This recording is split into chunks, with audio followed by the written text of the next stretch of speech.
Então tá bom, deixa eu só encostar aqui só um minutinho.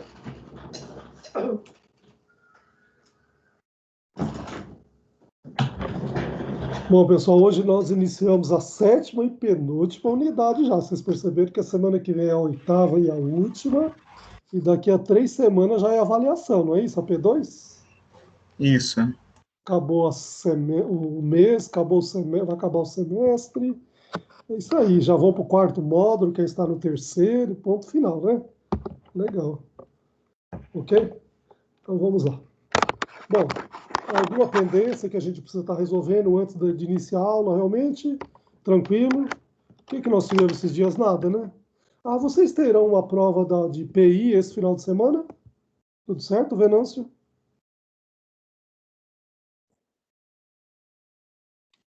Prova do PI, eu não sei se é esse final de semana, professor, não olhei. Se eu não me engano, ela parece que ia começar, né, a partir do dia 7, se eu não me engano. Não, as provas normais é 7, isso mesmo, na semana de 7 de junho, isso, até 11, tá E a certo. na verdade, a P2, agora que eu lembrei, é isso mesmo, final de semana, dia 29. Isso, a P2. E a EAD é dia 5 e 7, é isso? 5 e 6, né? Aí, Antes da P2, a de EAD, tá certo? isso, aí dia 7 também começa, aí a partir de segunda, né, que eu acho que é dia 7, começa a dar as matérias normais. Isso, exatamente. Quanto à API, vocês estão preparados? Estão tranquilos? Todo mundo sabe o que vai cair? Os vídeos que deveriam assistir, as atividades, tranquilo? Todo mundo? Professor, sou sincero, não sabia não que ia ter prova. Olha lá, tá vendo, Vendo? Esse era meu medo. Por isso que eu até perguntei, Bruna. Mas assim, não sei se tem vídeos novos, porque todos aqueles outros lá da P1, eu assisti. Até entrei aqui na plataforma agora para ver como que tá o calendário, porque eu vi que eu tinha visto que a do EAD prorrogou, né? Prorrogou? Antecipou. Não, prorrogou. Seria dia 7, mas agora vai ser 12 e 13. Que o professor acho que mudou lá. Agora que eu tô vendo também, início para realizar a prova P2, é verdade, dia 29.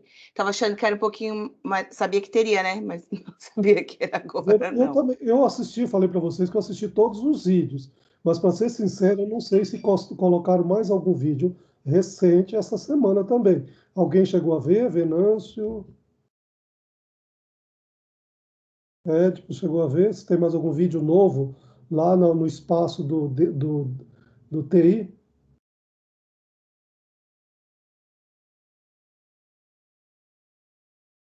Acho que o Venâncio está com problema, ele acabou saindo, né?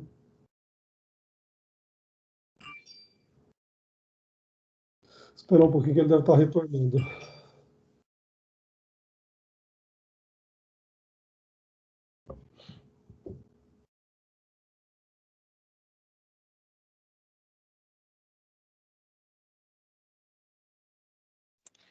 Professor, eu estou olhando aqui na plataforma, eu acho que não incluíram mais nenhum vídeo, não.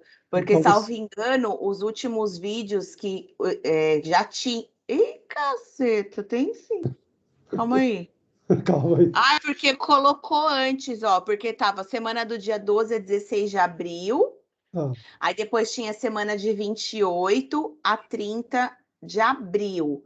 Aí agora agora tem aqui 7 vídeos, ó, não, 1, 2, 3, 4, 6, 7, 8, 9, 10 links aqui, né, que vocês estão tudo vídeo, que tá semana de 21 a 29 de junho, mas a gente nem tá nessa data. Então, e o que eles pediram para estudar para avaliação deste final de semana agora, que é o dia 28 e 20, não, 29 e 30, né? Eu não sei, eu vou ter que entrar aqui no... Vixe, Maria. Segundo eles, esses vídeos novos que estão sendo postados é para avaliação do P2, professor. Ah, tá. Não, então, a avaliação da P2 da disciplina de TI. Não, PI, Desculpa, P de pato, tá, PI. P1, Agora, PI. e para avaliação P2 de PI já é esse final de semana, concorda? Sim, não, a P2 também, eles falaram que estão colocando os vídeos novos, esses vídeos novos que estão aparecendo é para avaliação. Então, Bruna, tem mais alguns para assistir, né, Bruna? Nem todos que você assistiu, né? Sim, é que concorda que tá com data posterior a tudo? Tá 21 e 29 de junho. Semana de 21 a 29 de junho. A gente está em 29 de maio. Só se errar o mês. Pode ser. Ô, Venâncio, vê direitinho depois e me fala, ô, Bruna, você também, que a gente cobra da coordenadora para acertar essa informação. Porque tem que estar bem claro para o aluno que será cobrado, concorda, né? Não é ter surpresa, não. Chega na hora, cobra outra coisa que nem o aluno sabia. Isso não adianta. Aí não é avaliação, lembra? Que eu falei para vocês, a diferença de prova para avaliação é isso.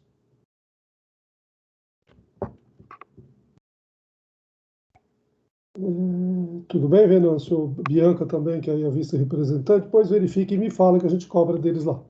Tudo bem? Tranquilo? Pode deixar, professor. Então tá bom. Do resto, tudo em ordem as outras disciplinas, né, eu vou até pedir pra Bianca falar lá, professor, porque sinceramente eu saí daquele grupo do PI lá, porque, meu, aquele grupo lá tá uma zona, meu. Não, eu saí daquele grupo porque o grupo tá uma zona. Os alunos ficam o dia todo mandando mensagem que não tem nada a ver, cobrando a mesma coisa toda hora, já tem quase um mês falando a mesma groselha. Eu falei, toda vez eu saio, eu entro, tem 500 mensagens. Eu falei, vou sair desse grupo aqui, que eu precisar falar, eu falo com a professora, porque não dá não. Você tem o contato dela, né, Venâncio? Tenho. Tá bom, tá bom. E ela tem respondido também, né? Não, ela, a professora, é tranquila, gente boa pra caramba. Então tá bom. Nós vamos acertando aí para deixar em ordem para todo mundo, ok? A informação, independente de você ter acesso à coordenadora e com facilidade, Venâncio, eu tenho falado para todos os professores e todos os coordenadores que toda a informação tem que estar clara e lá no AVA, concorda? Que é onde todo mundo procura. Isso foi uma das minhas reclamações para ela na reunião que teve. Eu falei justamente isso daí para ela. E ela falou, por isso que ela falou que agora os vídeos ela ia colocar com data. Foi inclusive um questionamento meu. Só que aí agora eu olhei aqui, realmente tá como 21 a 29 de junho. Mas eu, Venâncio, acredito que esses vídeos sejam para P2. Quase certeza, porque foi o que ela falou na reunião, que os novos que aparecer é para P2. Depois dessa disciplina não será agora, nesse final de semana, Venâncio? Então, é por isso que eu tô falando. Eu acho que ele deve ter errado a data lá. Tá. Bom, depois vocês me falam até o final da aula, a gente vê e cobra dela também, que eu cobro e ela resolve o mais rápido também. Tudo bem? Legal. Beleza, então, vou mandar mensagem para ela. Tá. Eu vou postar aqui vou compartilhar com vocês a unidade 7, ok?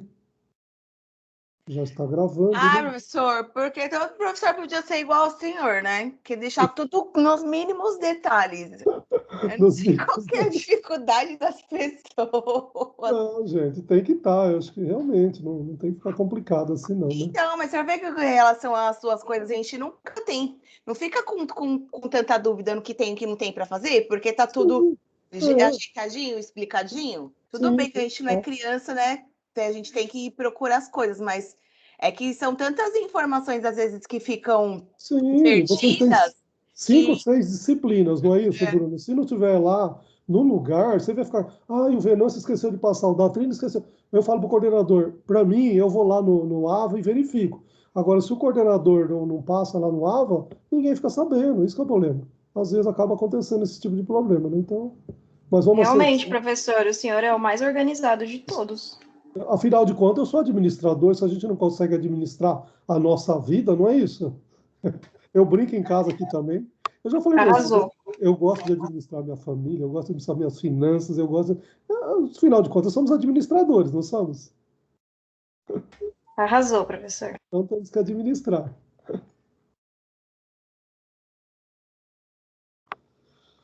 Deixa eu aumentar aqui um pouquinho. Isso, veja se dá para ver aí, a unidade 7. Sim. Tranquilo? Então tá bom. Então seguimos aqui. Sempre lembrando que aqui eu não consigo visualizar vocês, quem levanta a mãozinha. Então, se alguém precisar e alguém tiver alguma dúvida, sintam bem à vontade. Datrino, abre o microfone aí, Datrino, volta lá, vai onde precisar que a gente vai aí. Tudo bem? Hoje é uma unidade tranquilo, é curto. Professor? Oi. Antes de começar essa sete, deixa eu fazer uma pergunta. Eu estava com dúvida no exercício que a gente fez, acho que foi na parte 1, que tinha lá, né? Que tinha que colocar 20% em cima do 1,30, alguma coisa assim. E 25% no último ano. Aí era para colocar 25% em cima do ano anterior ou do primeiro ano? Não, em cima do anterior. Então, é um valor, vamos dizer que seja R$ 5, 20% vai para 7, mais 25 vai para 9, entendeu? Sempre assim, sobre o último Entendi. sempre. Tudo bem? Bom você fazer essa pergunta também, que não sei se foi dessa turma ou alguém que me mandou no WhatsApp aqui perguntando se os números que eu já mandei digitado numa planilha, o aluno precisa colocar manuscrito. Eu falei, é lógico que não. Eu já deixei o espaço nessa planilha para ele colocar o manuscrito, que é o que ele vai somar e calcular, concorda? Mas o que já está lá, está prontinho. Então, tira em cópia e vai preenchendo ela e depois manda a si mesmo, entendeu? Não precisa digitar ou tirar o que eu digitei e colocar tudo no manuscrito, porque eu pedi para fazer manuscrito. Porque lá já está pronto, concorda? Que lá não tem sentido. Eu coloquei. Eu também. Você Eu perdeu fiz um tempão, porque é eu fiz número pra todos os caramba lá, não é? quadros. 3 anos, né? Eu fiz todos os quadros de novo. Tanto que quando o senhor for corrigir meu exercício, vai ver lá que tem 6 fotos. Não, tá bom, mas não precisaria. E o Assim, meu tá de cabeça para baixo, como sei.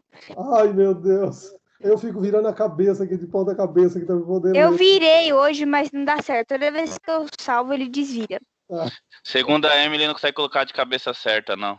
Nunca sai de cabeça Cabeça certa. certa. Ontem foi parabéns, Cabeça certa. ontem foi parabéns da cabeça certa, cabeça virada. Mas tá bom, eu me viro aqui para dar nota, verificar, mas pode ter certeza que eu leio tudo de cima e embaixo, virado, do lado, atravessado, do jeito que tiver. Mas sempre é bom, eu sempre peço, coloco por escrito, coloque na ordem, coloco no sentido da leitura que facilita a nossa vida sensivelmente, né? A turma de vocês não é tão grande. Esse ano nem tanto, mas o ano passado eu tinha turma com 130 alunos. Você imagina se eu corrigir 130 alunos, eu perdi o dia inteiro, né? Então, realmente é trabalhoso. Então, me ajuda aí, tá? Mas sem problema. Então vamos lá. Hoje a gente vai falar de decisões de gestão de investimento em condições de incerteza. Aliás, desde da segunda unidade de aprendizagem, nós comentamos que todos os nossos investimentos, nós não temos muita certeza, né? Nós temos algumas ferramentas para avaliar e dizer se é viável ou não, mas será que nós temos toda a certeza que esses dados, esses números, essas previsões, elas realmente irão acontecer? E, aliás, no Brasil, inclusive, vocês sabem que quando o governo, às vezes, ele abre a boca, fala alguma coisa, a bolsa sobe, a bolsa cai, o dólar sobe, o dólar cai. Então, você percebe que tudo isso são interferências externas que o gestor financeiro fica, às vezes, meio à deriva também, concorda? Então, hoje a gente vai aprender mais uma ferramenta de como calcular também investimento na situação de incerteza e como calcular e como chegar nesses índices também. Sempre lembrando que são alguns índices que a gente não precisa decorar, precisa apenas estar familiarizado com eles para poder calcular e dar o veredito corretamente. E é lógico, se você for fazer a avaliação, for fazer atividade, você tem todo esse material disponível aí também, ok? Então facilita sensivelmente a nossa vida também. Tudo bem? Então, seguindo aqui. Essa unidade sétima e penúltima, tá? A gente vai falar sobre o conceito de risco e incerteza. Volatilidade do investimento. Com certeza, vocês como gestores financeiros, não só na minha disciplina, como em outra disciplina, já ouviram essa palavrinha também, volatilidade. Ou seja, a variação para cima ou para baixo. Então, o dólar mesmo, a gente fala que o dólar é uma moeda muito volátil, que do jeito que ela sobe numa velocidade muito grande, ela cai, assim como as bolsas de valores também. Então, a volatilidade é o termo correto em análise de investimento na nossa disciplina, mas ela nada mais é do que uma variação, podendo ser para cima ou para baixo. E o exemplo que mais nós temos, que é volatilidade alta, é o caso da bolsa de valores, é o caso de alguns tipos de investimento, como a moeda né, o dólar que eu acabei de citar. E uma pequena volatilidade que a gente comenta hoje, que são como chama, as cadernetas de poupança, você concorda? A gente sabe que todo mês ela dá pouco, mas não tem uma variação muito grande.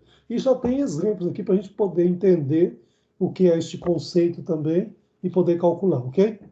Bom, preferências do investidor em relação ao risco. Aliás, tem alguém que trabalha em banco aqui, né? Ou se não tem, tem alguém aí, o Venâncio eu sei que está querendo entrar em banco. E geralmente quem está lá no banco e quando você como cliente chega lá para conversar com o seu gerente, a primeira coisa que ele pergunta é assim, né? Você quer correr um alto risco, um médio risco ou um baixo risco? E se você quer correr um alto risco, ele vai dizer que você é um investidor arrojado e ele vai te oferecer alguns produtos que, do mesmo jeito que você pode ganhar muito, você pode do dia para a noite perder muito também, ok? Se você diz que você é um investidor que não quer correr nenhum risco, ele vai te dizer aquilo que está mais ou menos, ele não dá muito retorno, mas ele sabe que não vai ter muita perca também, ok? Então é mais ou menos isso, tá? E a gente vai aprender o que é isso. E a adaptação das técnicas de análise de investimento para considerar as incertezas. Tem um indicador ali que ele vai de 0 a 2, a gente vai poder entender como que é essa variação de 0 a 2 também, que é o que o mercado trabalha esse índice também, muito legal. Você encontra ele em vários livros de investimento, de finanças e assim por diante. Ok? Bom, e para ajudar esse tema aqui eu postei pelo menos 3 vídeos do YouTube, todos sempre lembrando que são aqueles vídeos simples, pequenos, de 5, 10 minutos, e que eu, inclusive, no comecinho do ano, verifiquei, todos eles estão lá, disponíveis lá para a gente poder dar uma olhadinha, ok? E eu sei que a geração de vocês gosta do vídeo, eles estão lá disponíveis. Dê uma olhadinha lá depois também, quando você tiver um tempinho, ok? Então, seguindo aí. Então, a gente começa aqui com o conceito de risco e incerteza. Bom, os projetos de investimento possuem incertezas, com certeza, né? Então, todos eles possuem incertezas, especialmente quanto ao fluxo de caixa projetado. Como eu sempre digo que na nossa disciplina a gente sempre projeta o fluxo de caixa para o futuro, gente, a gente não consegue prever, principalmente nós temos bastante instabilidade aqui no Brasil e principalmente nos últimos anos, concorda? Então não dá para a gente ter toda a certeza que esta projeção deste fluxo de caixa realmente ele vai acontecer. E vocês percebem que todos os nossos cálculos de investimento para decidir se ele será viável ou não é em cima de um fluxo de caixa e sempre ele é projetado. Porque é para daqui 1 ano, daqui 2 anos, 3, 4 e 5. Então ele é sempre lá na frente. Então a gente não tem certeza. Por isso que aqui ele diz que todos os nossos investimentos eles possuem incertezas. Tá? Bom, tratar esse projeto de forma determinista poderá comprometer o resultado da análise.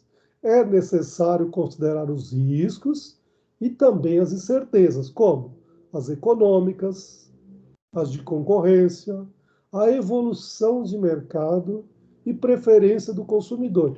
Então você percebe que só esses 4 itens aqui para a gente fazer uma reflexão, pegamos o último aqui, preferência do consumidor. Eu pergunto para vocês, hoje nós somos leais aos nossos fornecedores? Eu diria que os nossos avós, já citei para vocês mais de uma vez, tem um americano muito estudioso sobre o comportamento humano, Michael Engel, e ele diz o seguinte, que antigamente as pessoas elas tinham preferência pelos seus fornecedores e dificilmente elas mudavam. E tanto é que o exemplo que eu sempre cito para vocês, que a nossa vozinha lá de 70, 80 anos, ela tem um gosto e uma estima pela geladeira vermelha dela, que ela comprou há 50, 60 anos atrás, logo que ela casou e que tem um pinguim em cima preto, e se você quiser trocar por uma novinha, você vai arrumar a maior confusão com ela. Porque ela gosta desse produto, ela tem uma preferência por aquele produto e ponto final. As meninas novinhas que casaram o ano passado, elas já estão louquinhas para trocar a geladeira, porque agora apareceu uma novidade no mercado. E as duas estão corretíssimas, concorda? Tanto a nossa vovó, que gosta da geladeira vermelha dela, com o pinguim em cima, quanto as meninas novas que já querem adquirir uma geladeira, que agora aparece uma televisãozinha com a receita da Ana Maria Braga todos os dias, de novidade para ela fazer na cozinha, nesse tempo de pandemia, que ela está em casa, de repente ela consegue administrar o tempo dela, e Ana Maria passa uma receita rapidinha lá, você percebeu? Então, são comportamentos diferentes, de gerações diferentes, ponto final. Mas tudo isso a gente tem que levar em consideração também. A evolução do mercado, outra coisa também.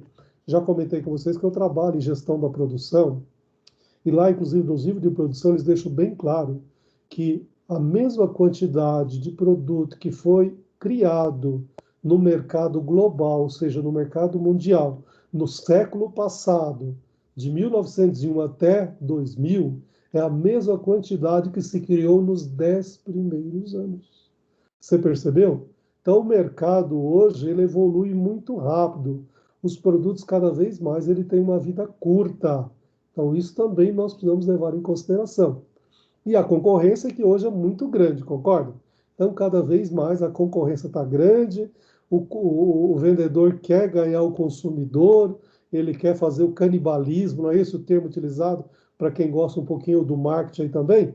Ou seja, para mim vender, eu faço qualquer negócio, a qualquer preço, e assim eu vou tentando sobreviver nesse mercado canibal. É isso mesmo o termo utilizado pelo Kotler, pelo McCarthy, pelo Semenic, que são os 3 autores conceituados da nossa área de marketing também, ok? E as incertezas econômicas também é um exemplo mais vivido nessa atual situação de pandemia.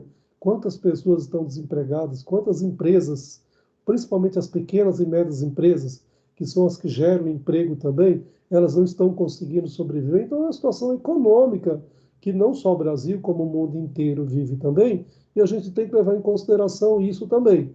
Então, de repente, aquele seu investimento que tinha uma previsão de ter aquele fluxo de caixa projetado, você levou em consideração numa situação da economia normal, que a concorrência não esteja tão acirrada, que a evolução do mercado está numa curva ali mais ou menos, né, normal, e que os consumidores estão mais ou menos aí trabalhando também, e os fornecedores e consumidores numa situação de... Mas nem sempre é assim que acontece no mercado. Então, é necessário fazer essas considerações em termos de risco e das incertezas. Tudo bem? Bom, risco na área de finanças é a possibilidade de prejuízo financeiro. Está associado à incerteza, à variabilidade do retorno de um ativo. Ou seja, o que é variabilidade? Subidas e descidas. Então, a variação nada mais é do que a variabilidade. Ok? Aí aqui nós já temos um exemplo, olha lá. Duas moedas aqui, a caderneta de poupança e o dólar. Ok? E aí a gente pegou qualquer época aqui, não sei, qualquer ano aqui, inclusive está lá no livro esse dado aqui, tá? A caderneta de poupança ela é um ativo com baixo risco. Tá? Vamos entender aqui já nos números aqui.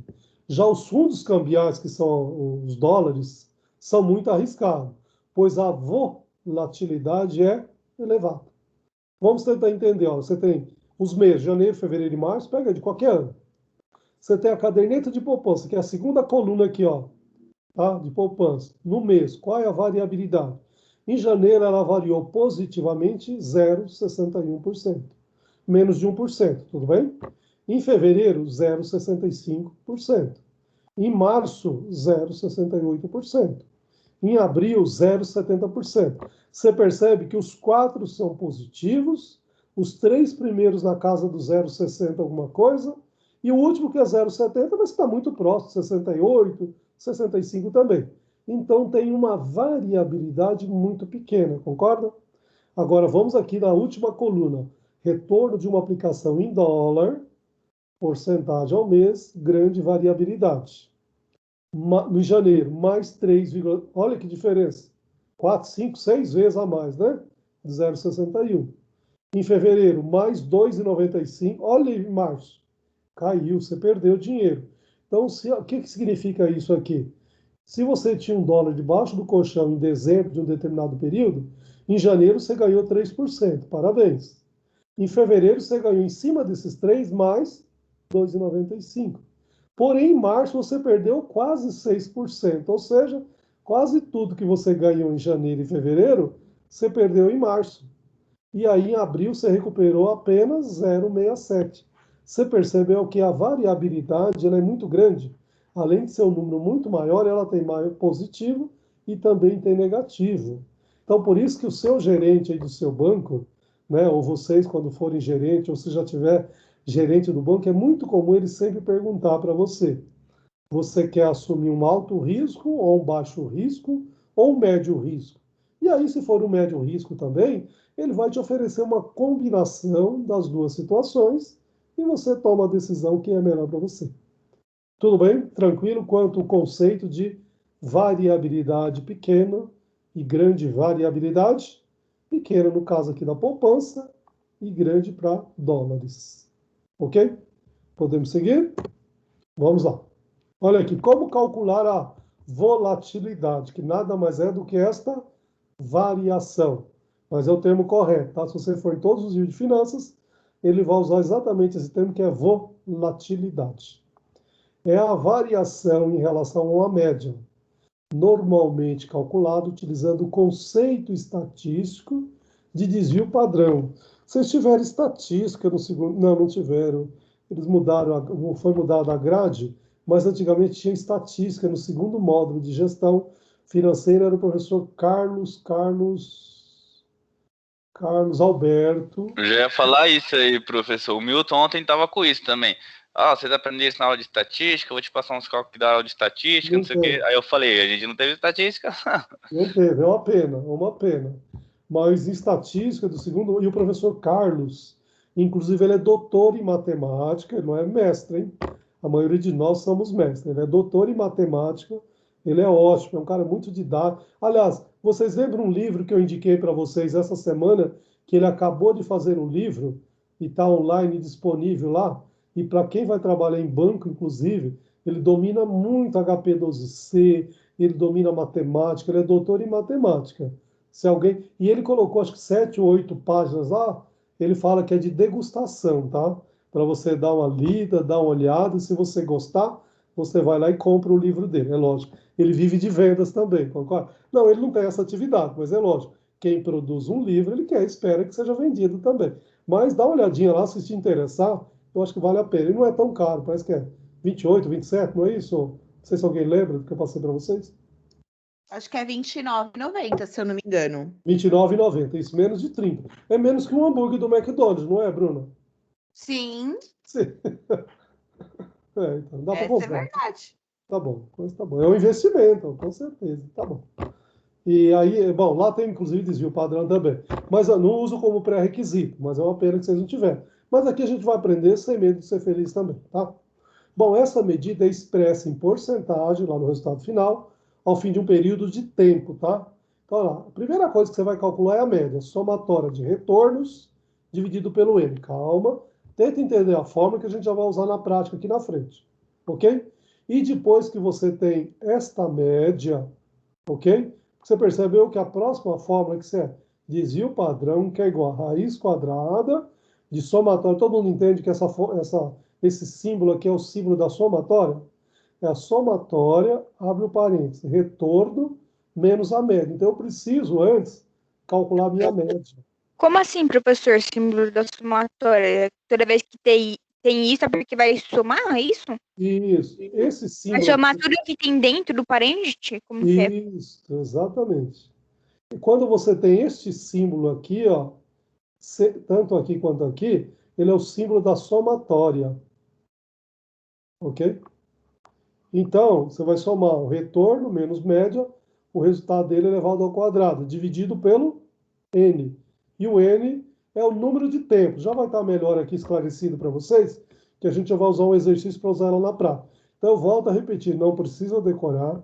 Em qualquer local, em qualquer momento, já tem atividade que eu postei para vocês, que vocês vão usar essa fórmula aqui também, mas você tem ela disponível aí no seu material, você tem ela disponível no AVO, então pronto, está tudo certinho, ok? Olha lá, já vamos usar ela agora também, ok? Cálculo de desvio padrão, exatamente aqui, ó. Só voltando um pouquinho aqui, desses números aqui. Vamos pegar primeiro da poupança, tudo bem? Lembra dele? 0,61, 0,65, 0,68, 0,70. Tudo bem? Vamos lá agora. Pulando uma. Isso, aqui. Olha, média da caderneta de poupança é igual à somatória de, entre parênteses, 0,61, mais 0,65, mais 0,68, mais 0,70, que aqui deve dar uns 2,5, menos de 3, tá? Tudo isso daqui dividido por 4 é igual a 0,66%. Então, agora você já tem a média, concorda? Agora você vem para o próximo, desvio padrão. O que eu estou calculando? A poupança, tudo bem? Então, raiz quadrada de somatória de... Lá, volta aqui um pouquinho a fórmula também, ó. Tá vendo? Retorno menos média. Então, você vai pegar o retorno, ó. Ok? Quanto que deu o retorno no primeiro ano? 0,60... Primeiro mês, desculpa. 0,61 menos a média. Quanto que deu a média? 0,66. Então, você tira um do outro e eleva a potência a 2. Faz ele separado. Aqui eu já deixei o resultado final. Mas você pode fazer separado. Mais o segundo, não é 0,65? Está aqui, ó. Menos a média. A média, 0,66. O resultado elevado à potência a 2. Põe aqui embaixo. Mais 0,68 menos 0,66. O resultado, ó, 0,68 o terceiro, 66 o média. O resultado elevado à potência a 2, põe aqui embaixo. Mais 0,70, que é o quarto e último, menos a média, que é 0,66. Este resultado é elevado à potência a 2. Você soma todos os valores e divide por 4. Por que 4? Volta aqui, ó. Quantos meses você tem? 1, 2, 3 e 4. O número de observações. Tudo bem? Então, você tem 4 observações aqui na média, 4 observações no desvio padrão. Devo ter feito certo aqui, eu deixei 3 dígitos, por quê? É um número muito pequeno, ok? Para não ficar como 0,03, aí eu deixei como 0,034%, que, se eu não me engano, é este valor que está no livro de vocês também. Tudo bem? Tranquilo esse cálculo? Dá uma olhadinha aí com calma. Se tiver alguma dúvida, a gente volta lá. Tranquilo. Tranquilo? Então vamos agora no dólar, tá? Voltamos um pouquinho aqui só para poder entender os valores do dólar. O dólar, a última coluna aqui, ó. Mais 3,07, mais 2,95, menos 5,89, mais 0,67. Tudo bem? Então são esses valores que eu vou trabalhar aqui. Olha lá, aplicação em dólares. Primeira coisa que eu tenho que fazer é a média, somatória de todos os valores, ó. 0,3 mais 2,95 menos, né, que é menos, lembra? 5,89 mais 0,68. Tudo isso dividido pelo N, que é o N de 4 também, 4 meses. Janeiro, fevereiro, março e abril. Este valor vai dar 0,20%. Percebeu que a diferença da média, tanto da poupança quanto do dólar, é bem grande? Da poupança, quanto maior a média, menor o desvio padrão. Percebeu? 0,66 deu 0,034. Aqui, para uma média de 0,20, vai dar 3,64. Tudo bem? Agora vamos para o desvio padrão do dólar. A mesma coisa que eu fiz o cálculo aqui em cima, eu farei aqui também. Só que agora eu vou pegar todos os valores do dólar. Então, o primeiro, né, 3,07, está aqui, ó, menos a média, 0,20. Este resultado é elevado à potência 2. Mais 2,95, que é o segundo, que me deu de retorno, menos o 0,20 elevado, o resultado elevado à potência 2. Por isso que eu uso parênteses para ficar bem claro para ele, tudo bem? Esse resultado elevado à potência 2. Mais, só que o próximo é negativo, menos 5,89, né? Menos o 0,20, que vai dar aí uns, né? Menos 5,79, não é isso? Ok? Este resultado é elevado à potência 2. Menos com mais vai dar menos aqui também, ok? E aí, ó, 0,67, que é o quarto e último, né, variação do dólar, o retorno que me deu, menos a média, que é 0,20, esse resultado elevado à potência 2, coloca ele separado aqui, soma tudo, divide por 4, que é o N4, e vai dar um desvio padrão de 3,64%. Tá? Então, o que você vai me dizer aqui, só de você verificar? Como eu estou calculando o desvio padrão da poupança, é 0,034, que é menos de 1%. E o desvio padrão do dólar é 3,64, N vezes aqui maior do que o desvio padrão da poupança. Ou seja, o risco é muito maior em aplicação em dólar do que aplicação em poupança, concorda? A volatilidade do dólar é muito maior do que o da poupança. Tudo bem? Que é exatamente... Oi. É regra isso? Tipo, quanto menor for, mais é? Exatamente, isso é regra. Quanto maior a média, menor o desvio padrão. Percebeu? Que é exatamente, ó, 0,66 deu 0,034. Aqui o desvio, a média minha é menor, porém o desvio padrão é muito maior. Ok? Isso é regra. Professor, tenho só uma dúvida com relação a esse cálculo aí. Vamos lá. por exemplo, aqui o desvio padrão do dólar. Você colocou aqui, ó, 3,07 menos a média elevado à segunda potência. Nesse caso, eu já tenho que fazer todos esses cálculos aqui antes de fazer a divisão, né? Por exemplo, eu faço 3,07 menos 0,20, já elevo a segunda potência, deixo reservado. Aí mais depois 295, aí no final só divido por 4, né? Isso, quando você somar tudo, que aí é o único número que você vai dividir por 4, tá certinho, Venâncio? Ah, beleza, então. Não, é que eu fiquei nessa dúvida aí, que eu pensei, eu pego todos esses números, faço a subtração, depois elevo a segunda potência, eu vou fazendo individual, depois divido. Não, mas agora eu entendi. Mas foi bom você chamar a atenção, porque eu acho que o próximo, Venâncio, sabe o que eu vou fazer? Colocar um colchete aí antes dos parênteses, lembrando? Concorda? Sim. Aqui, ó, antes do 3 aqui, depois do 2 aqui também. Ou seja, fica mais fácil para você entender matematicamente que você precisa resolver tudo isso para depois dividir o 4. Tá certo? Não, tudo bem. Entendi. Mas é bom. Ô, professor, A pergunta seja de outros também, Venâncio. Obrigado. e se der negativo? Então, lógico, não, é difícil, não vai dar negativo, mas se tudo der negativo. Não, tipo assim, que nem o desvio de padrão da poupança em reais.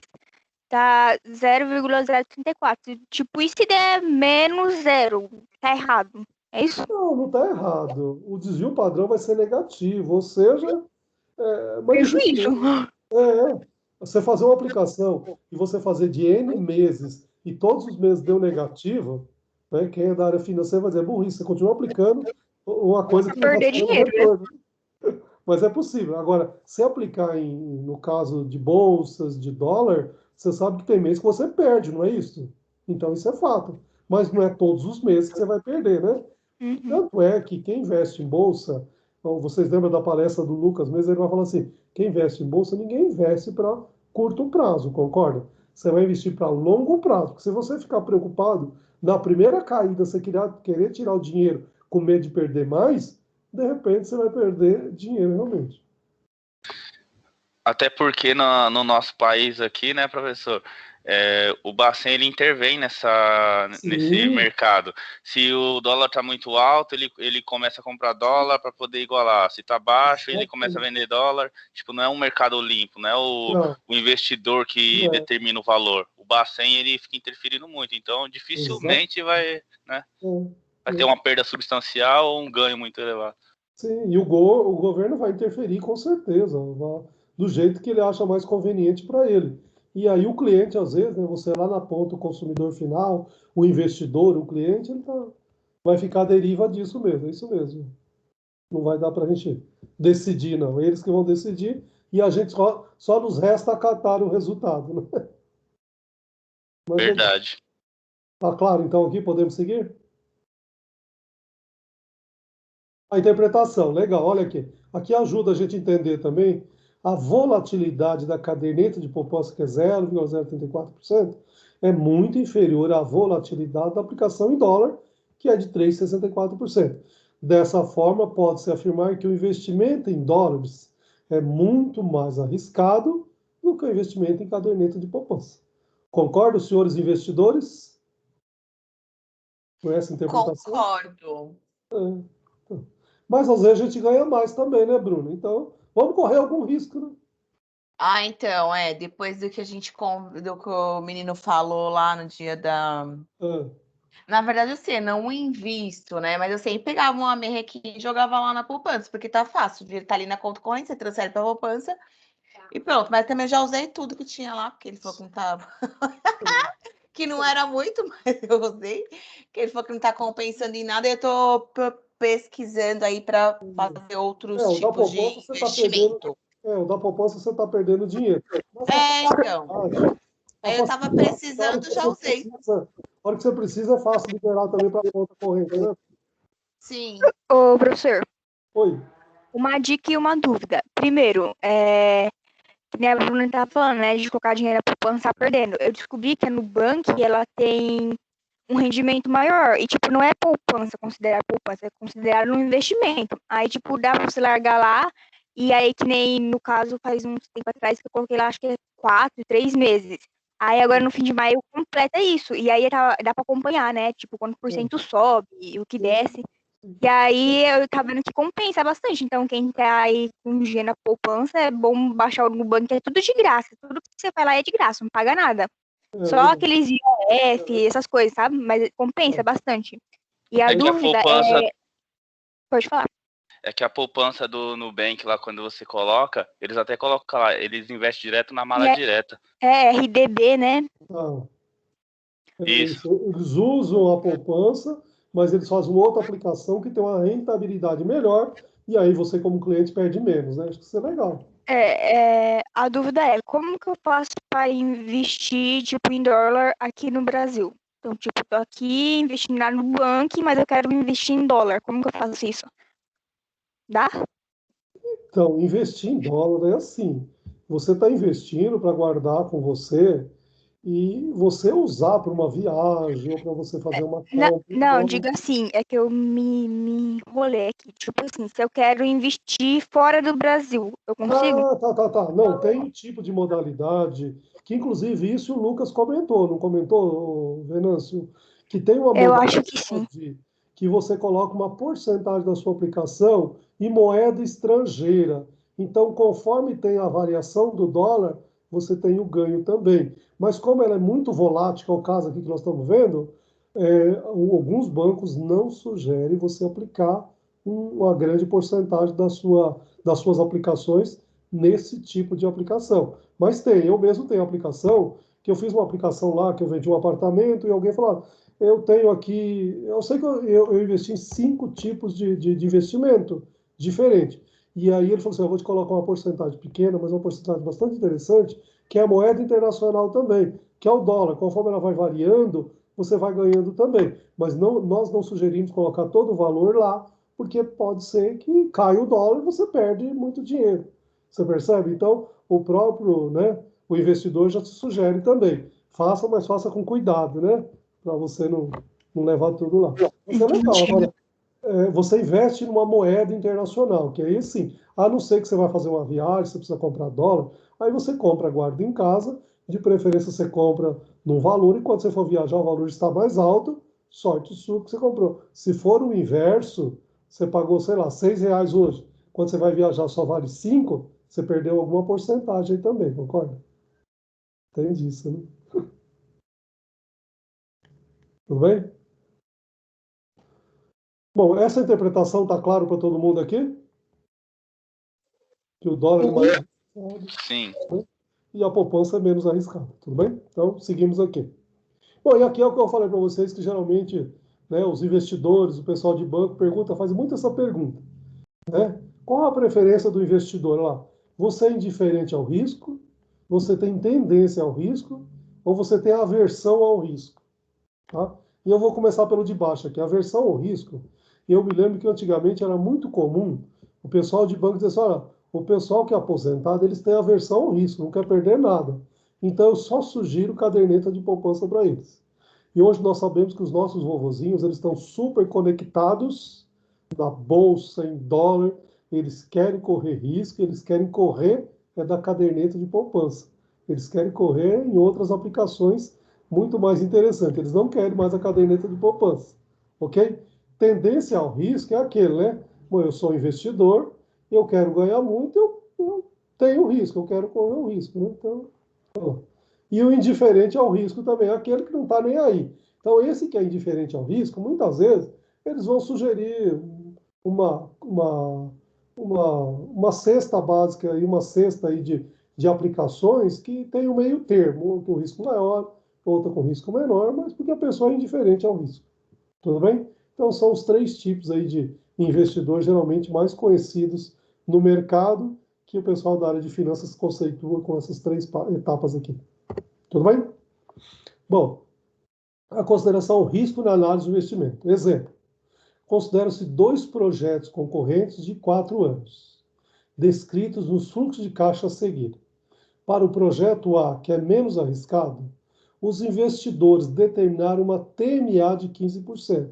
O que é TMA? Já não é um risco realmente? Ou seja, para que esse meu projeto A seja interessante, eu preciso recuperar 15% ou mais. Por quê? Porque eu tenho uma outra possibilidade de aplicação, de investimento, que que já me dá 15%, concorda? Se for menos que esses 15% aqui, que é a minha taxa mínima de atratividade, eu não vou investir nesse projeto A. Porém, ele tem também, olha lá, para o projeto B, que é mais arriscado, os investidores determinaram uma TMA de 22%. Você percebe que o valor dela é muito mais alto. Mais alto. Muito não, né? Um é 15, outro é 22, o 22 é maior. Qual projeto deve ser aceito? Vamos lá. Vamos ver como está o fluxo de caixa aqui, olha lá. Vamos tentar entender o projeto A e o projeto B. O projeto A, no momento, você investe 150 mil. No primeiro ano, segundo tem um retorno de 50 mil. No terceiro, de 120. No quarto e último, 150. Pronto. É isso, o projeto A. Ok? E ele, cadê ele? Ele tem uma TMA de 15%. Ok? E o segundo projeto, que é o projeto B, você faz um investimento de 300 mil, opa, é o dobro já. Mas também tem um retorno de 3 vezes mais, de 150, 150, 300 e 350 no quarto e último. Então, e tem uma TMA de 22%, lembra? Aqui, 22% do projeto B. Então a pergunta dele é, onde é o melhor projeto A ou B? Vamos lá, ok?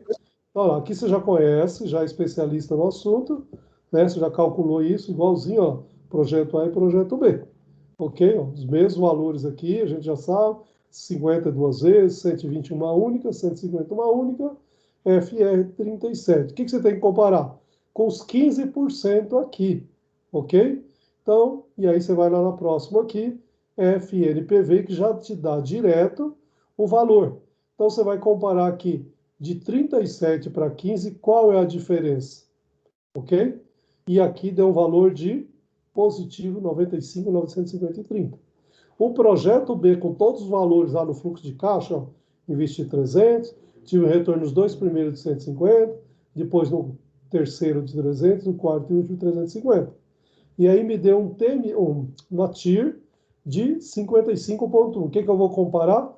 Com o que ele me deu no enunciado, que é de 22. E aí eu vou dar FNPV já direto, ele já vai me calcular o TMA, isso, taxa, desculpa, aqui é TMA e aqui é o VPL, estou fazendo confusão aqui, taxa com valor. Então aqui ele já vai me dar o VPL de 246.931,96. Então você, como gestor financeiro, qual projeto você recomendaria, o A ou B? E se qual deles, o porquê? O B, Fala né? de alguém. Hã? O B? É, o B. certeza. Porque o valor é muito superior, né, de retorno e também a taxa que você recupera, né? A taxa é maior. Maior. Isso, legal. É isso mesmo, só uma observação. A taxa que você recupera, você precisa fazer o cálculo de É a diferença. 55 Mas já menos. dá. Dá Isso, 32 e pouco na que é muito 33. maior. Legal, obrigado, Bruna. A Bruna já fez, dá 32. E aqui, É se você pegar o 33. 37 menos 15, dá quanto? 22,8. Isso, dá 22,8. Então é muito menor. Agora, uma observação. Se aqui o VPL é maior, o TIR automaticamente você tem a decisão dele também, concorda? É a mesma decisão. Se aqui o VPL for menor do que aqui, essa diferença do TIR também será menor do que deste outro projeto, tá claro? Tudo bem? Que eu acho que é a resposta da próxima aqui. Olha lá. Análise do resultado, que é exatamente o que vocês acabaram de dizer, ó. Pelo VPL devemos escolher o projeto B, pois apresenta o maior valor positivo, concordam? Pela TIR, devemos escolher o projeto B, pois apresenta o maior ganho acima da TMA, percebeu? E a conta que a Bruna fez está aqui, ó, feita, Bruna. TIR, né, do projeto A, 37,8 menos a TMA de 15, que dá 22,8 de diferença. Já no projeto B, 55,1 menos os 22, dá uma diferença de 33, que é lógico, é superior aos 22,8. Então, tanto pela VPL quanto pelo TIR, devemos aceitar o projeto B. Professor, Oi. uma dúvida, não sei se faz sentido, mas vamos supor assim, ó, o projeto A ele deu 37,8 e o B 55,8. Beleza. Vamos supor que o projeto B ele é maior que o A.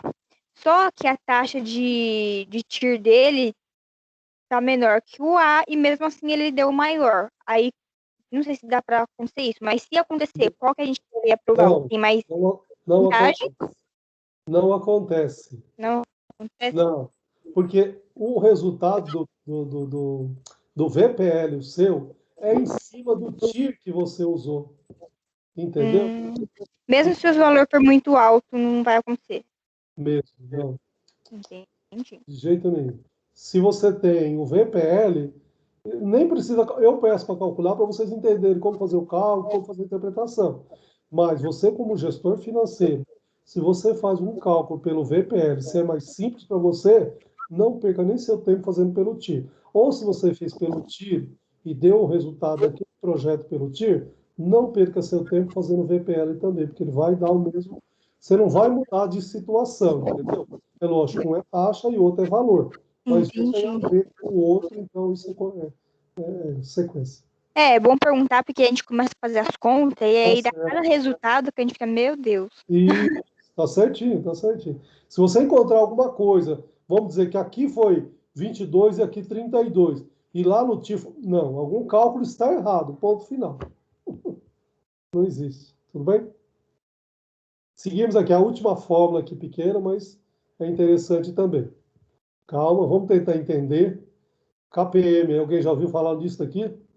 Modelo de prefixação de ativos. Tá o termo em inglês aqui, eu nem coloquei, mas no livro tem lá o que é, tá? Que é o retorno do seu risco de retorno. Vamos tentar entender essa fórmula que é importante para a gente poder calcular em seguida aqui, tá? Então, o KPM aqui nada mais é do que um modelo de precificação de ativos, que compõe medir o risco de um ativo em relação ao mercado de capital como um todo. Então, a fórmula parece ser grande aqui, mas a gente já destrinchou ela aqui embaixo, tá?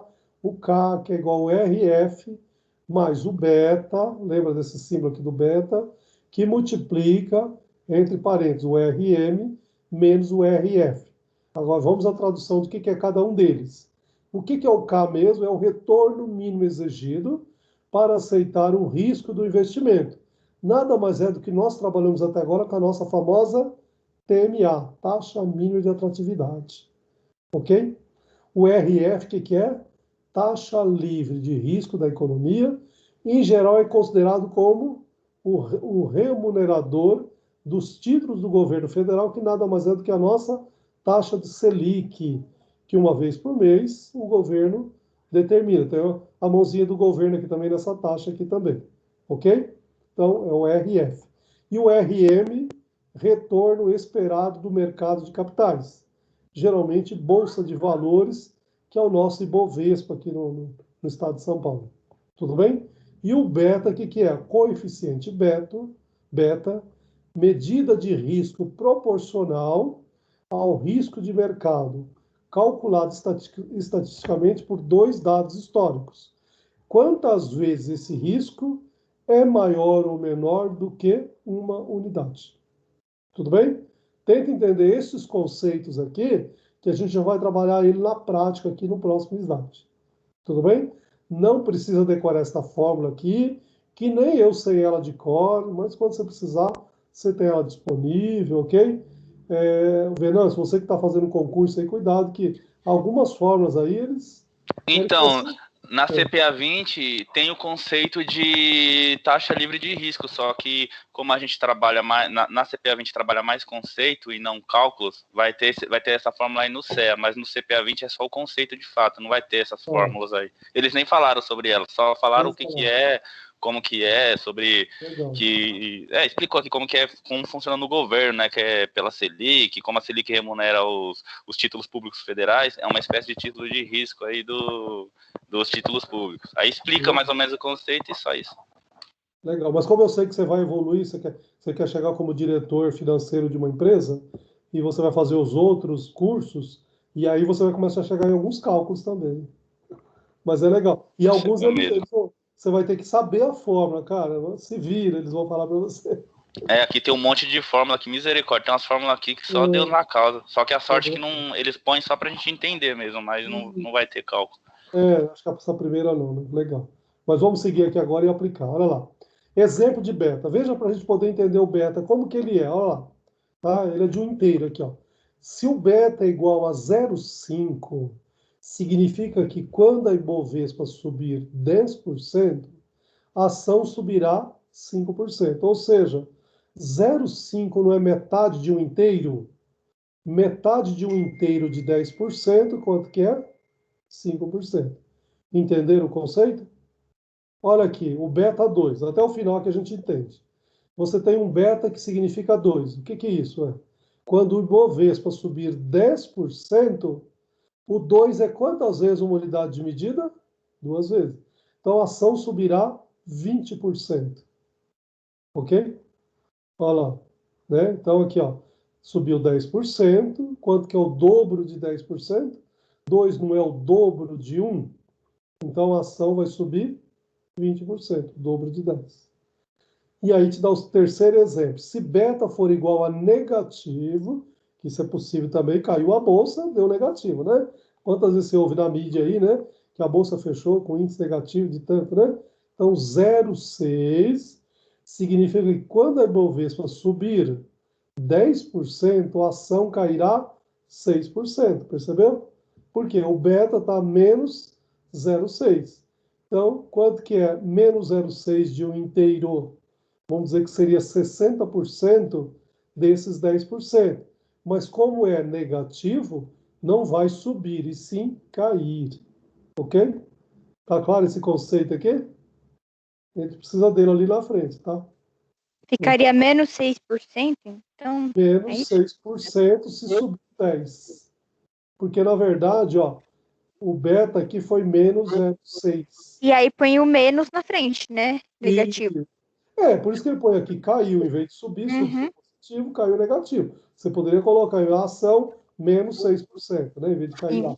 Então, aqui ficou claro. Nesse caso aí, a gente concluiria que teve uma deflação, né, professor?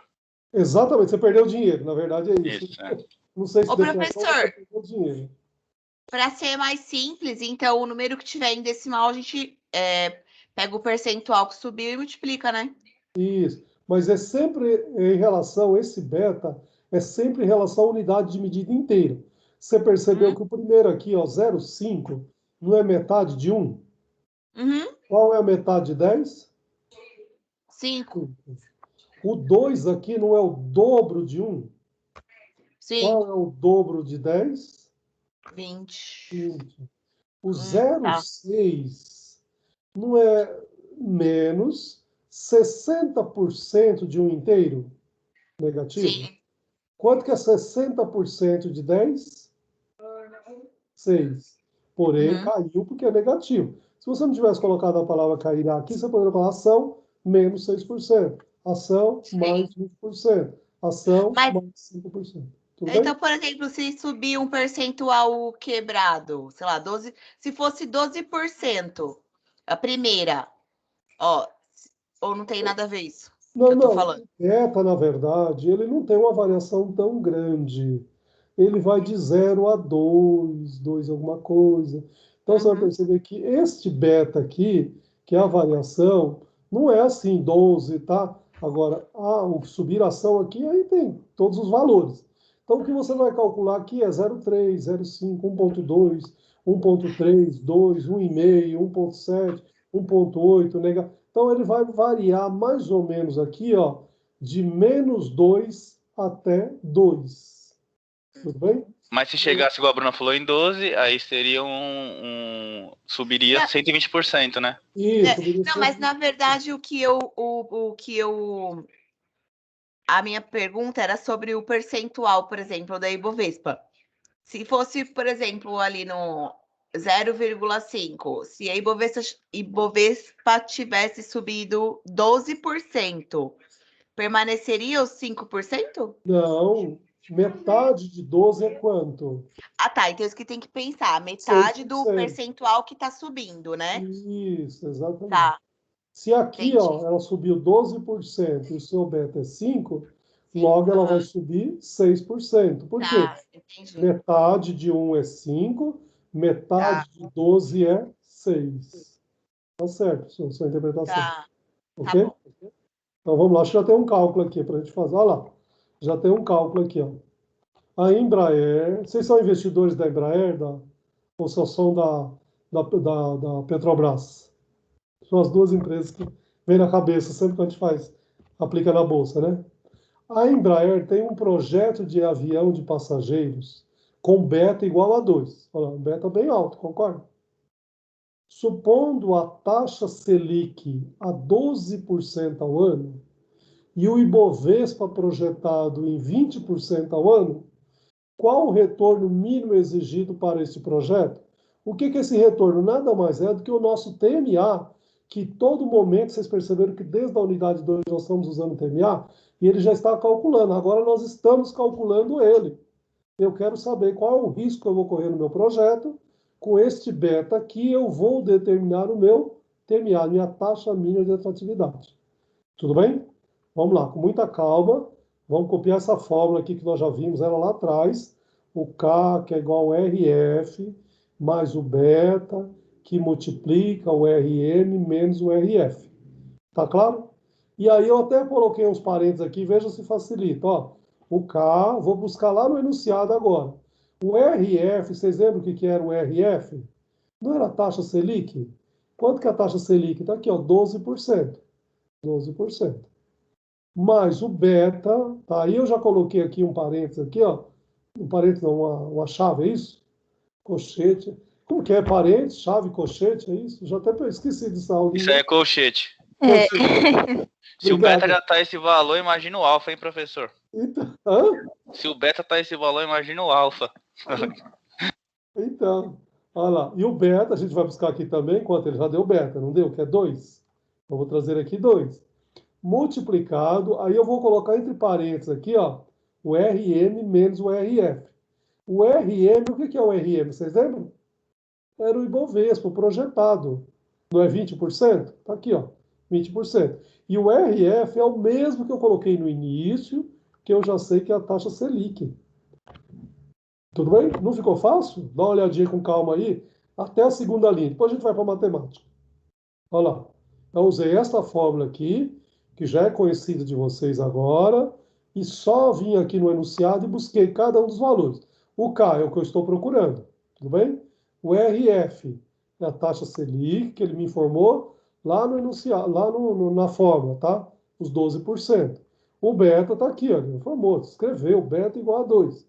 2. O RM, ele me diz que é o Ibovespa projetado. Neste nosso exercício, 20%. Menos o RF novamente, que eu já coloquei no início, que eu já descobri, que eu já sei que aqui no enunciado é a minha taxa Selic. Ou seja, eu peguei todos os valores que eu tenho nesse enunciado de 4 linhas aqui, concorda? Então está aqui os 12, está aqui o 2, está aqui o 20 e o 12 novamente. Agora é apenas cálculo. Aí eu fiz por etapa, ó. 20 menos 12, todo mundo concorda que é 8? Tudo bem? Aqui deve fazer mais uma etapa aqui, mas vamos lá. 8 vezes, dá para fazer de cabeça. 8 vezes 2 não é 16? 16 mais 12, 28? 28% ao ano. Esse é o meu K. Ok? TMA, que nada mais é do que o meu TMA. Ou seja, olha a interpretação aqui, veja se está claro. Assim, para justificar o alto risco, né? Não temos um beta de 2, não é um alto risco, ok? Para justificar o alto risco do projeto, que é um beta de 2, ou seja, 2 vezes o risco da Bolsa de Valores, exige-se uma taxa mínima de atratividade de 28% ao ano. Tudo bem? E aí é lógico, qualquer projeto que você for fazer da Embraer, agora, mesmo que você tenha um fluxo de caixa, você deverá usar, né, com esses dados aqui, uma TMA de 28%, que é o K que nós localizamos aqui, que nada mais é do que a minha taxa de retorno. Tudo bem? Tranquilo? Acho que é a última, não? Isso, é a última. Tranquilo? Respire aí, dá uma olhadinha nela novamente. Pensei que ia ser pior. Pensou que ia ser pior? É, porque a gente já vê raiz, a gente fica, meu Deus, né? Você viu que não foi tão difícil, né? Tem uma raizinha lá, mas a raizinha é bem, bem simples também, não é? Eu tenho uma pergunta. Essa parte da raiz, na verdade. Deixa eu ver. É da raiz? Vou voltar eu vi essa parte. Deixa eu ver aqui, eu tirei foto. Uhum. Aí, não, volta mais um. Aqui? Hum. Aqui? Aí. Essa parte assim que tá elevada ao 2, né? Ao quadrado. Dá pra fazer na HP? Dá. Como que Tem faz no, isso daí tem no tudo? material da. Ah, desculpa. Tem no material da Débora lá. Você aperta o YX, ou aquele XY lá, na verdade. Você põe o número, aperta aquele XY, coloca enquanto você vai elevar e o igual. Sim, mas tipo assim, esse soma aí, eu quero saber como que faz a fórmula toda. É só seguir lá, normal? Sem segredo? Olha, Ou você faz pela científica. Como que eu faria? Como que eu fiz? Você pega ali, ó, 061 menos 066, certo? Aí vai dar um resultado. Você vai ter que levar a segunda potência. Se você pegar a sua calculadora do computador, você muda ela para científica, aí você coloca, por exemplo, 061 menos 066, aí vai dar um valor. Aí você pega, digita esse valor, XY, aí depois você coloca, enquanto você vai levar, no caso 2, aperta o Enter, já era, vai te dar o resultado desse número elevado. Ah, entendi. Aí é só ir somando e fazendo igual, né? Não vai dar Isso, outra. aí depois você soma tudo e divide por 4. Beleza, obrigada. do mesmo jeito também é o de baixo aqui também, tá vendo? Ô, Venâncio, esse Sim. material da Bruna está disponível para todos os alunos também? Da Eu não sei Débora? é da Débora. Da Não Débora. sei se eles têm, eu posso mandar para eles Eu lá a tenho, fórmula. Eu acho que eu tenho também. Mas Legal. se a Emily quiser, eu posso mandar as duas fórmulas para ela, da HP e a da calculadora científica. Ah, Eu não lembro como que faz, mas eu vou procurar lá. tá tudo impresso aqui. Olha lá. Mas deixa disponível. É legal isso, um ajudar o outro. Eu sei que eu tinha do semestre passado, eu mandei, mas era do professor Marco. Vocês tiveram aula com o professor Marco Antônio? Tivemos. De matemática? Ele Antônio. também tem, que ele dá o curso da Não, HP. mas Antônio a não. gente teve, não, a gente De teve aula com o contabilidade. Ah, de tá. contabilidade. Ele também dá contabilidade, é verdade. Mas ele não está mais hoje na Campos Sales. Mas ele dava o curso de HP 12. É. Hã? Por que ele saiu da faculdade? Ele saiu. Nossa, ele era mais bonzinho que o Leitão. Temer, eu gostava do professor Marco Tadinho. Na aula dele, semestre passado, uma vez eu fiquei sem aparecer em umas 3 aulas. Ele começou a perguntar pro pessoal o que tinha acontecido comigo. Verdade. Por que eu não estava mais participando da aula? Por que eu não tinha feito as atividades? Eu não sei o que aconteceu comigo, eu não me lembro. Foi ano passado. Eu fiquei com uma dó dele, ele era bonzinho. Tá vendo? Também só a Bruna falava na aula dele. Tadinho, é porque o semestre passado foi complicado. A aula dele era de sexta, professor, imagina. Ah, é verdade. E ele é devagar, assim, para falar, o senhor sabe, né? Isso, Ele era meio estranho, assim, para falar. Tinha um pouquinho de dificuldade de falar e era um pouquinho cansativa a aula dele. Então, e cálculo na sexta-feira ninguém merece. E aí, assim, tudo o pessoal que está aqui na aula vai lembrar, algumas pessoas. Que ele ficava assim, gente, é ativo ou passivo? Ativo. E a Bruna que fala mais do que a menina do quê? A Bruna que você falou? É mais que a nega do leite, professor. Mais do que a nega do leite. Você falta 3 aulas, ele percebeu. Cadê a nega do leite que não fala hoje, né? Tadinho. Vou voltar lá para a sala de vocês, tudo bem?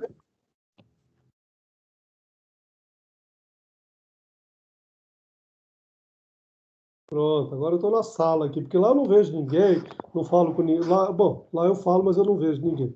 Aqui eu estou pelo menos vendo o nome de vocês aqui, ó. Aumentamos a população? Quanto que nós estamos? 17, tá bom.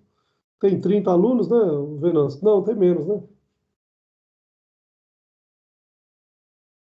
Bom, pessoal, o que Depois eu tenho que fazer a contagem, porque teve mais alunos que trancou o curso. Aí eu acho que agora deve ter entre 34 ou 35, um negócio assim. Bom, tá bom. O que eu tinha de conteúdo 7 é este. Agora, só lembrando vocês que a semana que vem, que é o último nosso conteúdo, é um pouco mais pesado, tá? Mas fica tranquilo que a gente vai passar com calma. Já preparei o material, já postei. Vocês estão acessando, inclusive, o material já postado desde a última aula também, Venâncio, ou não? O material, você fala da unidade 6? 8. Eu já Não, vi, já da imprimi 8 eu não tudo. vi ainda não. Ah, É lá, que eu vou já imprimindo enviei. na semana. Não, legal. Eu também vou imprimo não, eu baixo aqui no computador no dia da aula mesmo. Isso. Bruna, o meio ambiente agradece. A logística reversa, que eu trabalho nessa área, também agradece. Não, Vocês- professor, pior que o senhor não sabe, porque assim, eu trabalho com muito papel.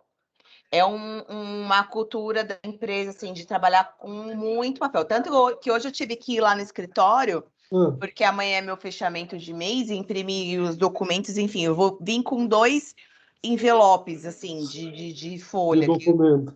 Nota, boleto, enfim, né?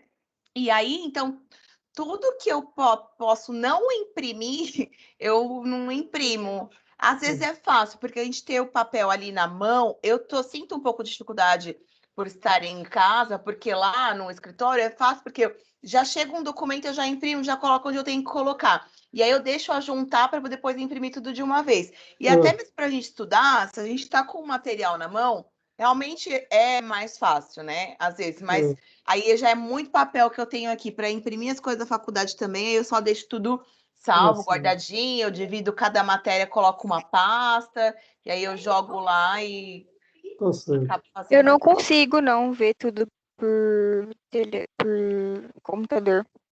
Tá, tem que imprimir alguma coisa, né? Cada um tem um jeito. Cada um tem um jeito. Eu me acostumei também, e até mesmo antes da pandemia, eu já abro assim por semestre, porque nós, professores, a gente vive por semestre, concorda? Então eu ponho lá 2021/01. Então eu tenho todas as disciplinas e assim, de outras coisas, da coordenação, da família, viagem que eu faço. Então eu tenho tudo nas pastinhas lá organizado, mas eu evito também de imprimir, porque eu acho assim, é tinta, é árvore que você derruba, então é o meio ambiente agradece, concorda? Então acho que se cada um fazer uma pequena parte sua, a gente soma muito. Já chega esses ministros malditos que botam fogo em tudo, tá vendendo madeira ilegal, então se a gente não contribuir também, o que será o planeta nosso, do meu Guilherminho pequeno de 3 anos, concorda? Então tem que estar preocupado com a futura geração, aí, afinal de contas, estou deixando pelo menos um herdeiro aí, né? Meu netinho. Então, tem que cuidar do planeta, todo mundo, né? Então tá bom. Mas olha, pessoal, o que eu tinha de conteúdo para passar dessa unidade 7 era isto. Vocês já têm acesso também à atividade. Eu vou estar disponível aqui. Eu vou gravar não mais do que até as 9h30, tá? Porque eu já paro, já encerro, já deixo postado lá também. Mas eu não desligo aqui a sala. Eu vou estar disponível para vocês até a hora que vocês precisarem, que é às 10 horas da noite. Tudo bem? Alguma dúvida que a gente precisa voltar lá nessa unidade ou dá para dar continuidade? Como está tudo gravado, depois dá uma revisada na gravação se tiver dúvida, tranquilo? Foi tranquilo hoje, professor. Foi. Na hora que eu vi aquele monte De número, de símbolo fórmula, de diferenciado, eu raiz falei, quadrada, você falou, meu Deus, careta, lascou-se tudo. lascou-se. Até que não, foi mais tranquilo. É isso. Legal. A semana que vem vai ser um pouquinho mais, mas fique tranquilo que eu já estou preparando o material. Eu já preparei, já está lá no ar. Aliás, eu até pergunto, se alguém depois tiver... Alguém trabalha no Excel, gosta, domina o Excel aí? Sim. Legal. Dentro do Excel, você conhece uma ferramenta chamada... Ai, meu Deus. Fugiu da cabeça.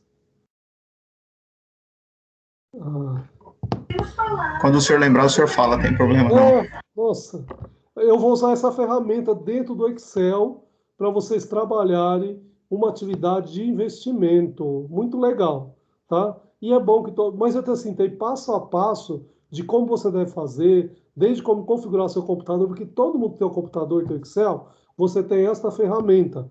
Porém, às vezes ela não está ativada. Não é aquela lá que o pessoal de logística usa, né, professor? Para poder, que você tem que entrar lá no Excel, ativar, mexer em algum... Eu sei também, me fugiu. Eu tentei procurar aqui para te falar. Bom, tá bom. A hora que eu lembrar, eu coloco aí, Edipo. Se eu lembrar no meio do caminho aqui, Venâncio, eu coloco na gravação aqui também. Mas não tá difícil também não, quer ver? Deixa eu voltar aqui pro meu outro computador que eu tenho aqui, do lado. Pera aí, vou matar a curiosidade aqui, que com certeza alguém já trabalhou Então, vamos lá, finanças corporativas, a unidade 8. Unidade 8. Não é o Solver, professor? Solver, obrigado, Venâncio. Solver. Acabei Lembrei. de ver aqui, o Solver. Solver lá do Excel. Obrigado, Venâncio, é isso mesmo. Ok? É uma ferramenta muito legal que a gente vai aprender a fazer na unha e depois você vai lá na ferramenta e você vê que ela vai nos agilizar muito a nossa vida também. Ok? Mas tá bom, então a unidade de hoje era isso.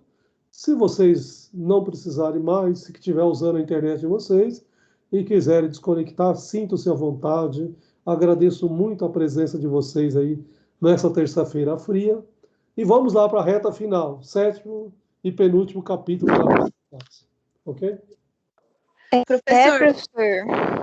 obrigada, viu? Boa Obrigado a noite, vocês. boa semana. Eu vou sair, que eu preciso fazer agora aqui as coisinhas de casa, tá? Tá bom, fica à Boa semana. vontade. Até semana que vem. Obrigado, até a semana O que vem. semestre tá acabando e eu tô esperando a T2. Esperando o quê? A T2, T1, T, sei lá das contas. Eu tô esperando a T pra mim não pegar DP lá na hora Ah, complementar. vai ter. Vai ter. A gente não sabe aqui a data certinho. Hoje mesmo nós fizemos uma reunião para isso, mas vai sair a data. Possivelmente, posso até antecipar para vocês, olha, e como vai sair um comunicado, a gente não queria dizer, mas possivelmente será no dia 21 de junho, depois da P1 e antes da multidisciplinar. Final de semana agora tem prova, é isso mesmo? Tem da PI, Projeto Integrador, né? Não é isso, Venâncio, que nós começamos a falar sobre isso? É isso aí. O que você fala para entregar? Não, prova de avaliação da Dia PI. 29. Dia Do 29 tem PI. prova. Isso, do PI. Então, 29 já é o Isso, próximo sábado, né? isso. É sábado e domingo, é 2 dias também, Venâncio? Sim. 2 dias. Tá. Só não sei quantas chances, acho que é uma também. Então, tá Então bom. tá bom, eu vou sair também, tá? Tchau. Tá bom. Obrigado, gente, pela presença. Eu vou parar 15 minutinhos aqui também, mas eu vou deixar gravando ainda, ok? E volto às 21 e alguma coisa. E aí 21h30 a gente para a gravação, mas estou disponível para vocês até às 22. Tudo bem? Deixa eu parar Tá, só o microfone aqui, mudo. tá certo, professor. Boa noite. Obrigado, boa noite. Obrigado, boa noite.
Professor, o senhor tá por aí?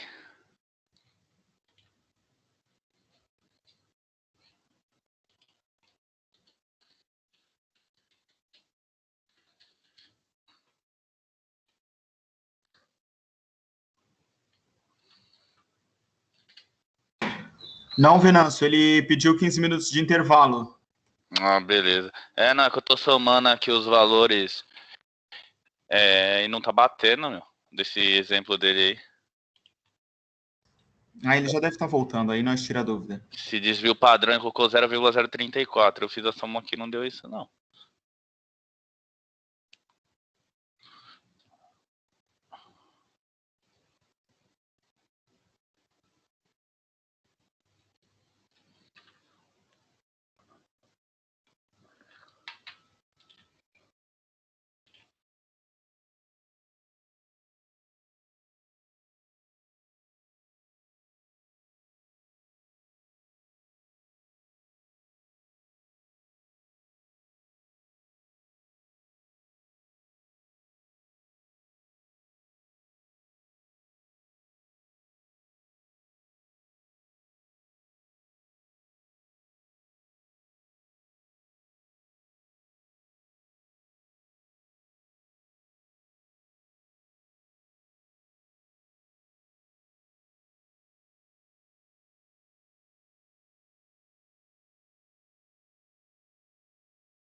Oi, Venâncio.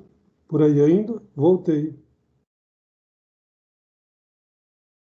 Tudo bem? Alguma dúvida que eu possa ajudá-lo? Eu ia te perguntar uma coisa aqui, mas acabou dando certo aqui já a fórmula. É?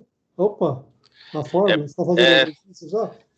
Na verdade, eu estava treinando com os seus exemplos para saber se os meus cálculos daria esse desvio padrão que você colocou no exemplo. Aí eu já fiz aqui, Deu porque isso é certo? uma... deu no final. Porque como isso aí é uma raiz quadrada, o que eu fiz? Eu fiz as somas aqui já potencializando, e aí no final eu somei tudo. Aí deu um resultado de... Aí quando eu dividi por 4, deu, em vez de dar 0,34%, deu 0,0115. Aí eu achei estranho. Só que aí aí eu lembrei que como isso aqui é uma raiz quadrada, né? Aí eu coloquei 0,0115 e coloquei aqui em raiz quadrada na científica para descobrir qual que é a raiz quadrada desse número. Aí deu o mesmo resultado que o seu, 0,034. Legal. Tá E aí eu fiz o teste no de baixo, 364, deu certo também. Legal. Eu só vou ver se eu acho uma forma mais simplificada aqui, ó, que a professora ela deixou um cálculo de como calcular raízes quadradas pela calculadora. Eu vou ver se dá certo. Se der, eu passo pro pessoal lá. Isso, legal. Um ajudando o outro. Legal. Mas beleza, obrigado aí, viu, Isso aí, meu professor? amigo. Um abraço. Outro, tchau, tchau. Tchau.